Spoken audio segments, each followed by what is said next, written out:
magandang araw guys. Guys, ipapakita ko sa inyo guys, no, parang Pilipinas lang dito yung bahay dito guys, no, sa residential area. Yung mga pati iskinita ay parang Pilipinas lang guys, no. Yun guys, no, yung kung ang mga bubong dito nila ay yero, ang mga bubong dito nila guys ay talagang parang Pilipinas lang to guys kung yung bubong ng bahay nila ay yero, no. Kaso lang yung design nilang bahay nila dito ay iba no. Hindi yero yung bubong. Yung design ng bahay nila guys, hindi yero. Kaso lang, no, parang Pilipinas lang guys, oh. Oh, parang nasa Pilipinas lang ako, para sa probinsya namin, parang na lang ako sa Mindanao. Yan na guys, pinapakita ko na sa inyo guys yung bahay na ano guys, no. Yun, naglalakad yung babae guys, no, kasi hindi uso ang sasakyan dito guys. Walang tricycle, walang cycad, walang jeep, walang habal-habal guys, no. Kaya mga tao dito guys ay sanay maglalakad guys, babae, lalaki, bata, matanda ay sanay maglalakad guys, no. Kung mayroong kaya, kung mayroong pera ay bibili ng sasakyan, may sasakyan. Katulad niyan, naglalakad sila guys, mga babae, no. Yan, naglalakad sila. Sanay, malayo pa yung ano yan, lalakarin nila guys, parang terminal ng bus ang lalakarin nila. Andoon pa sa malayo yung ano, yung terminal, no. Sanay sila guys, no? Hindi sila reklamador na walang sasakyan, walang bus, no. Malayo yung terminal o yung bus station, no. Hindi sila nagreklamo guys kung saan yung bus station, talagang nilalakad nila yun kahit gaano kalayo, no. Hindi sila mareklamo. Sa atin sa Pilipinas, katakot-takot ng reklamo humatanggap. Yan, dito kami ngayon guys, no. Dito kami ngayon magtatrabaho guys. Yun yung mga bahay dito guys, no. Style nga sa bahay, no.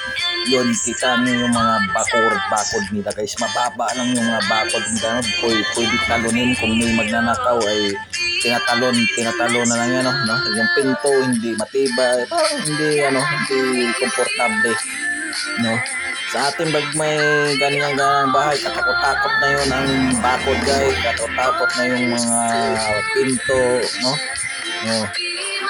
May mga bakod mo mga ganyan sa Pinas siguro doble na, may cyclone pa sa ibabaw, may mga may bubog pa sa ano, may bubog pa sa yung tawag nun, yung mga bote na bubog.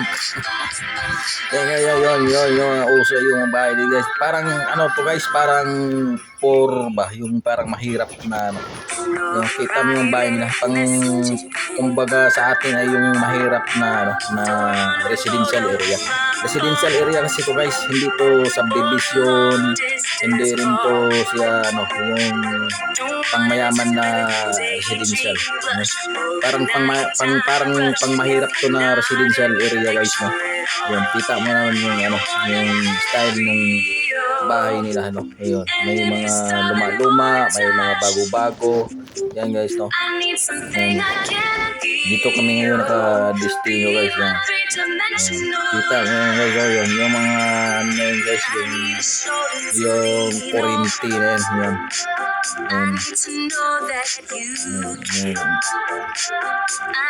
Residential area to guys, parang mahirap na residential area, hindi pang mayaman, hindi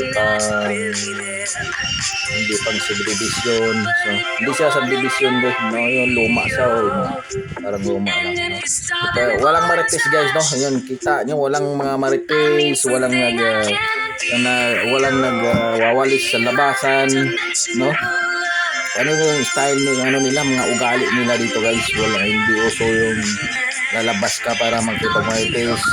Hindi uso yung may tindahan sa bahay, bawat bahay, no. Sa atin sa Pilipinas, bawat bahay ay halos may tindahan, no.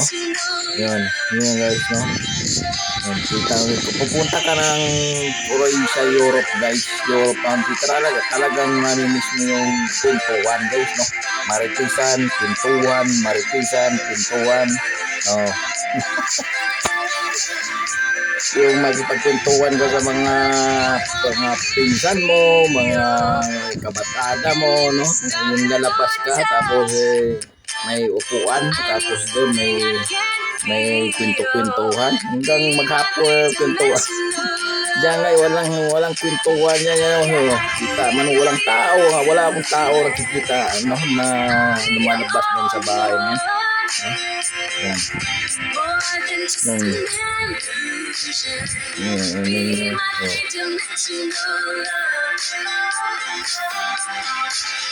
Yan lang guys, no? Yun, no? Yung bahay. Yun lang, awesome na bahay nila dito guys, yo.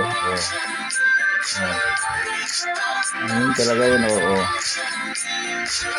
Ang galing talaga yun, no? Hindi, sub-sub sila sa trabaho guys, no? Hindi sila sub-sub sa kwentuhan, sa tambay.